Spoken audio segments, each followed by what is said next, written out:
Test, test, 1, 2, 3, 4, 1, 2, 3, 4, test, test.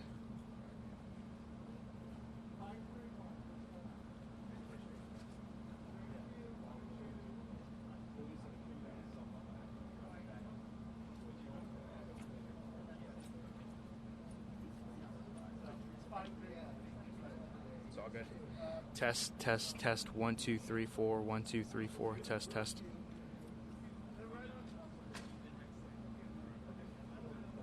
Right here, man. Clear.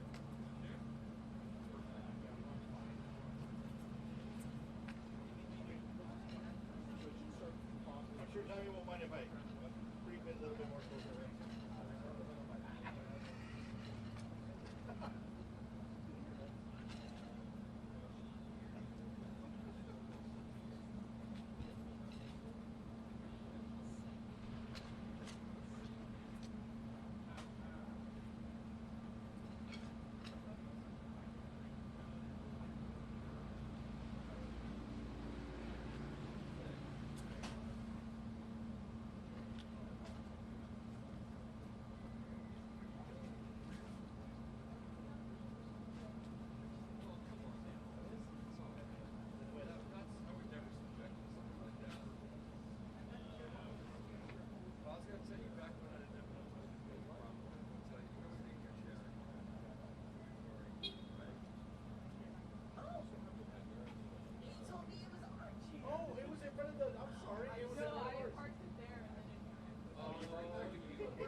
Sorry, my bad.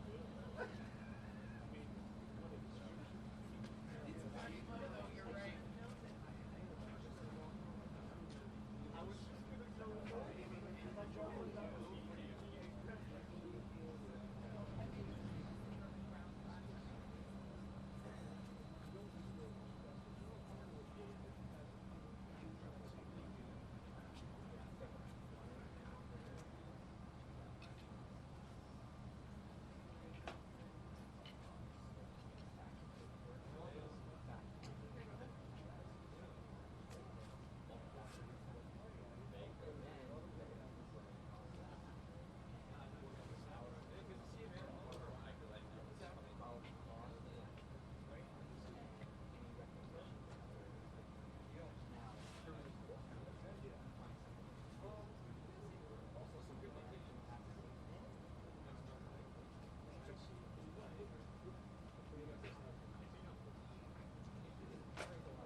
Test 1 2 3 4 1 2 1 2 3 4.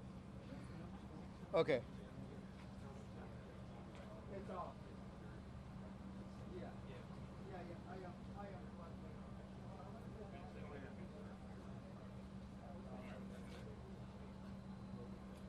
Okay.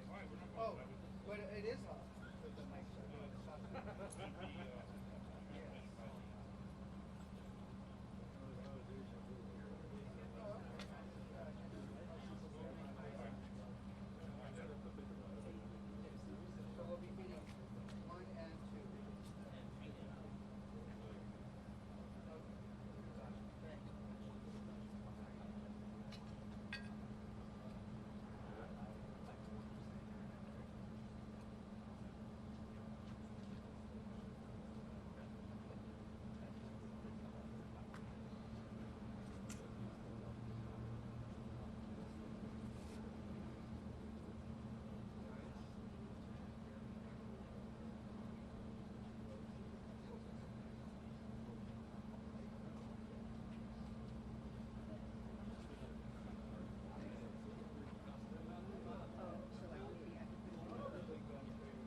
1 minute. Ready?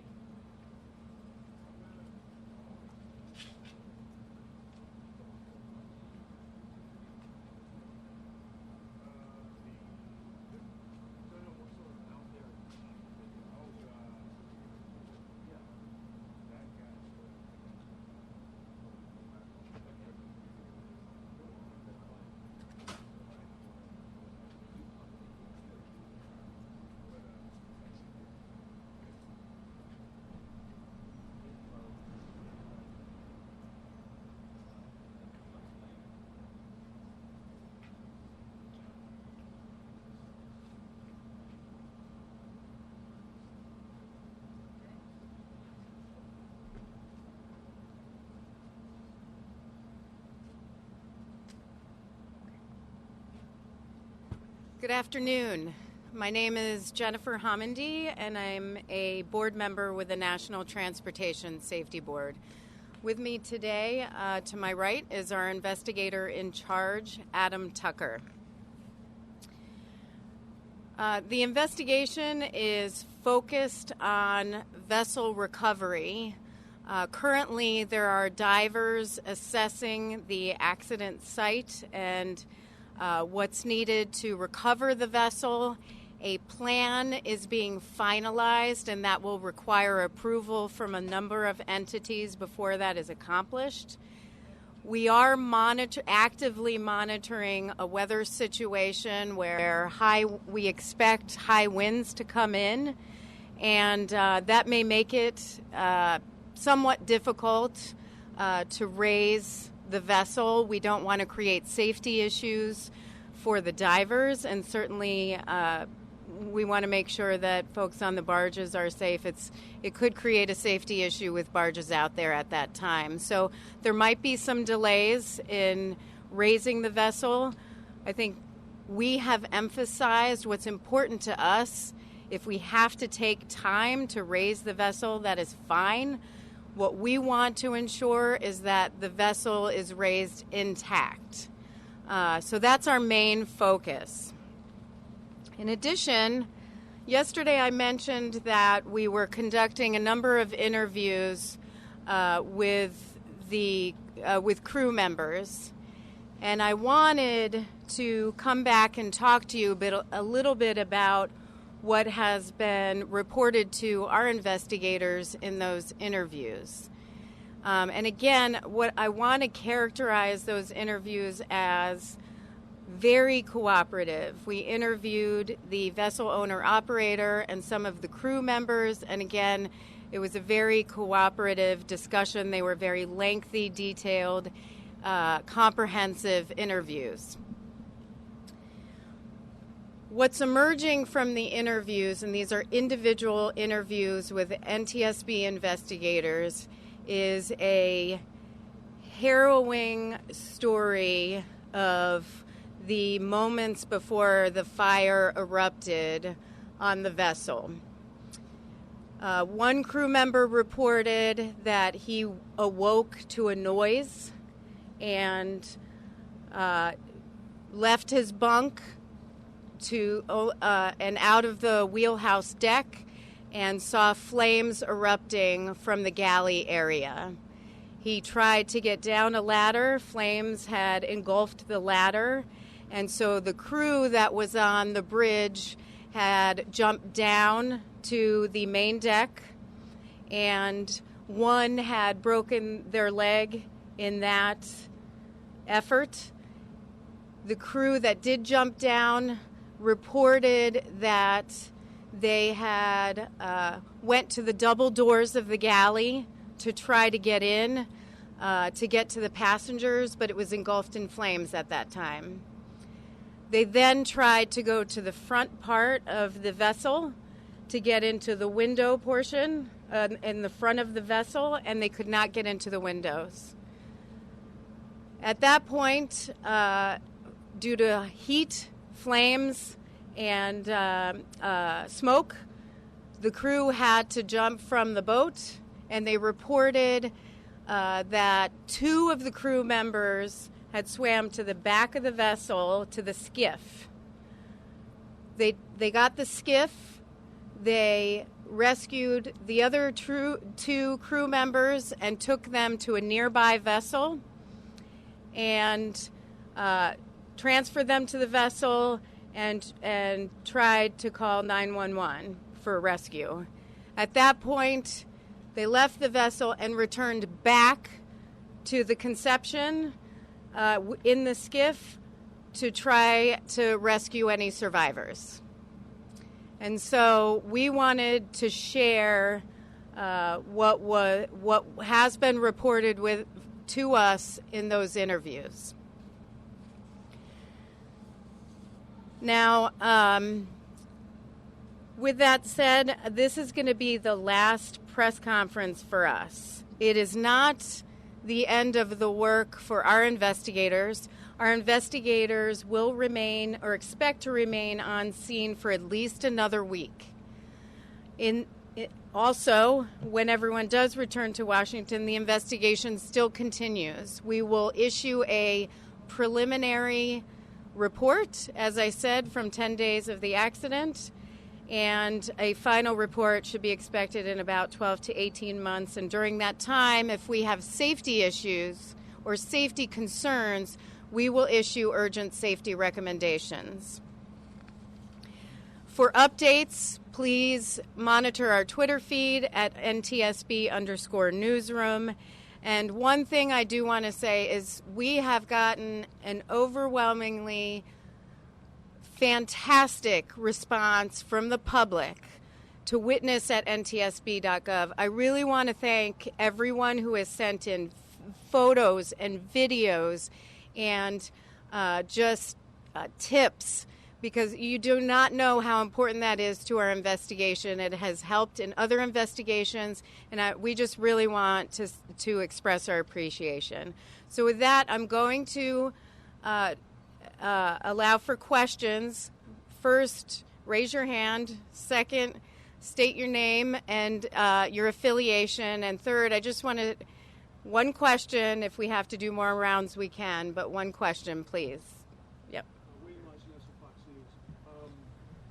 What is in the proximate area of the ladder from the bridge to the second floor that it potentially became engulfed so quickly? And what kind of a time lapse is he talking about from the time I heard a noise to the time he went to the ladder and couldn't get down because of the flame? So I'm trying to wonder what is in the galley area that could have caused that to occur so quickly. For what is in the galley area, I mean, there are a number of things. There's obviously the stove area, the kitchen.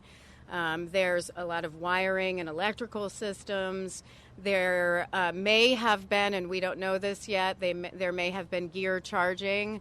There was a lot of photography, videography, cameras, cell phones that were charging on the vessel itself. So we are not ruling out any possible ignition sources. We are focused on everything, including the electrical system and wiring. And so, that still is being investigated. You had your hand up before. Go ahead. I wanted to ask you about, I like what you said about the crew, this harrowing story.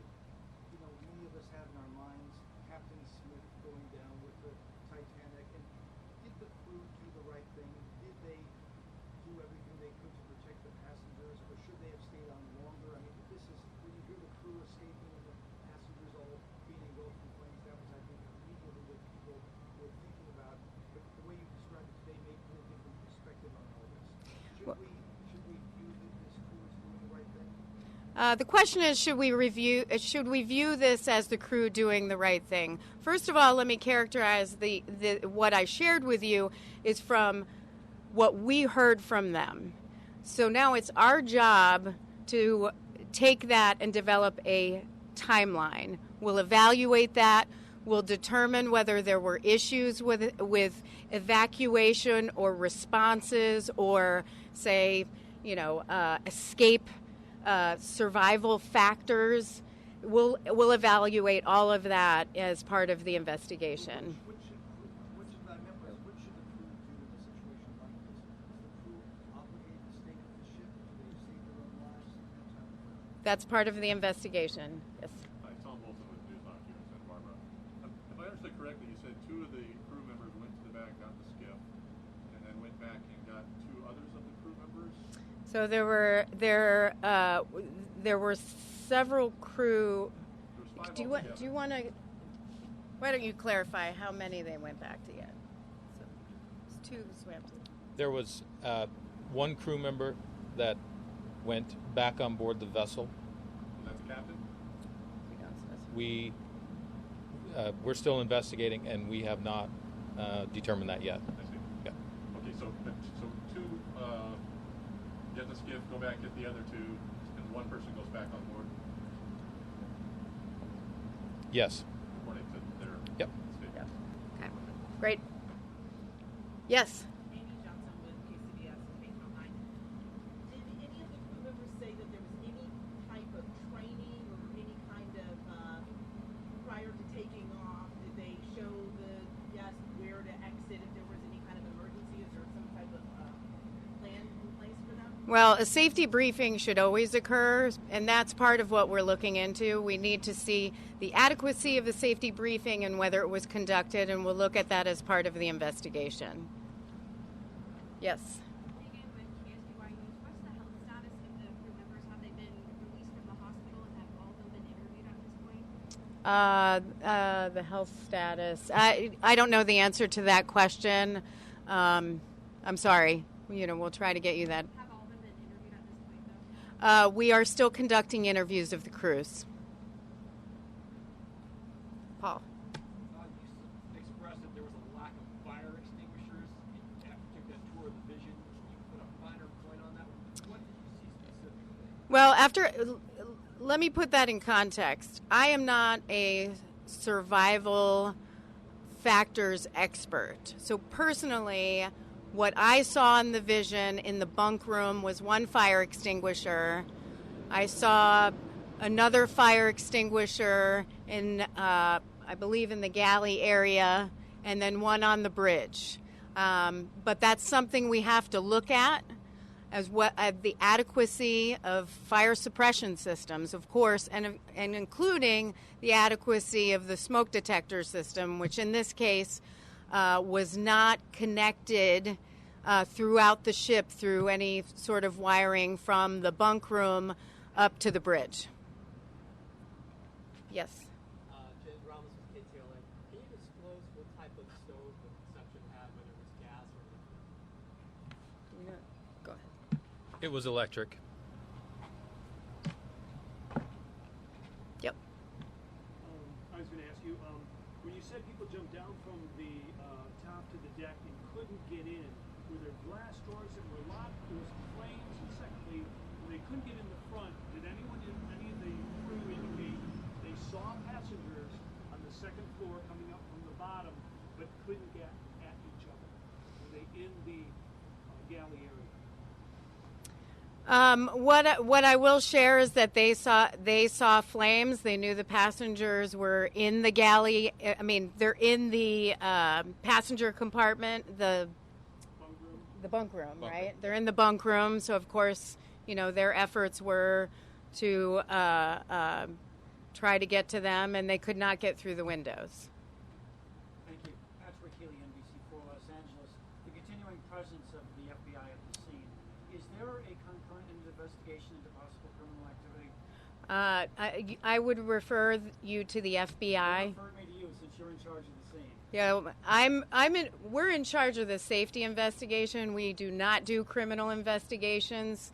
That's their lane, so I would say, I hate to say it, you're going to have to go back to them because our focus is a safety investigation. But they have been assisting you at the site. They've been assisting at the site, but that's a normal course of every investigation where they help us in preserving the evidence. Do you see evidence of criminal activity that you will hand over to another agency? We are only looking at the safety issues as part of this investigation. We are not looking at criminal issues. Did any of the passenger or the crew members report hearing smoke alarms sounding? For the crew, no. The one crew member reported who left his bunk reported that he did not hear a smoke alarm. Sorry, Mark. Are these boats supposed to have just Home Depot style smoke detectors, or should they be wired into the alarm system and alert the wheel? Do you know about the requirements? For the regulatory requirement that the vessel was constructed for the year, those smoke detectors were not required to be wired to the wheelhouse. And just to follow up on that, part of what we are looking at as part of any investigation is the adequacy of existing safety regulations. And if we find, which we have many times, problems or concerns with or gaps in safety regulations, we issue recommendations to strengthen them.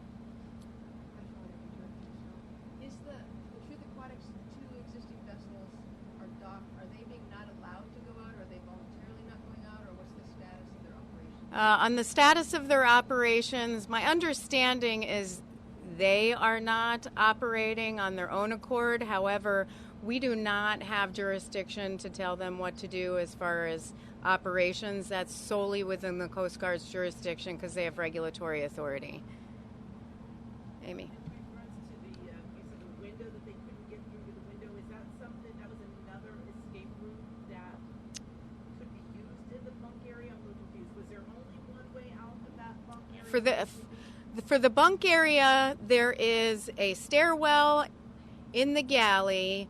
It's the forward starboard corner. So the forward right side corner, there is a stairwell that goes down to the bunk area, and then, and what I will let me characterize. This is in the vision.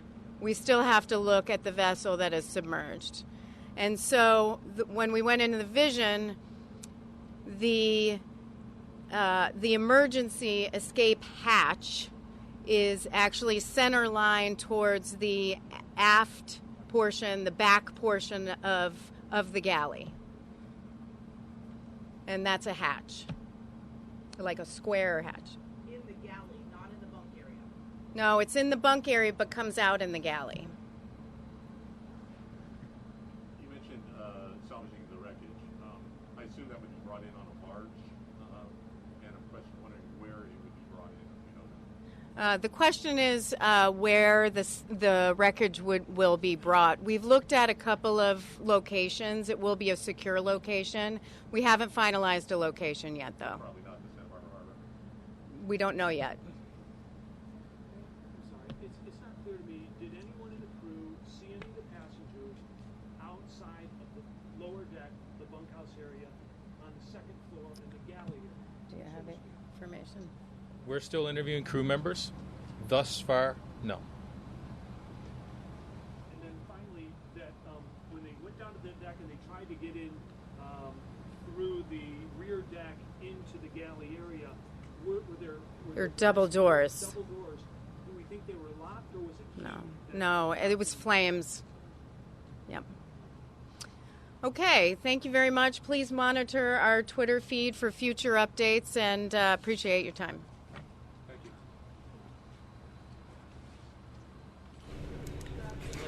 you. Okay, Jennifer Hummondy with the National Transportation Safety Board, and stressing this is going to be the last press conference. However, the investigators will remain for at least another week. And we did get some information about the weather. Alan's been talking about the weather, how we're expecting some strong winds tomorrow, how that could impact what they're trying to do out there near Santa Cruz Island. They say they are monitoring high winds that could make it difficult to raise the vessel.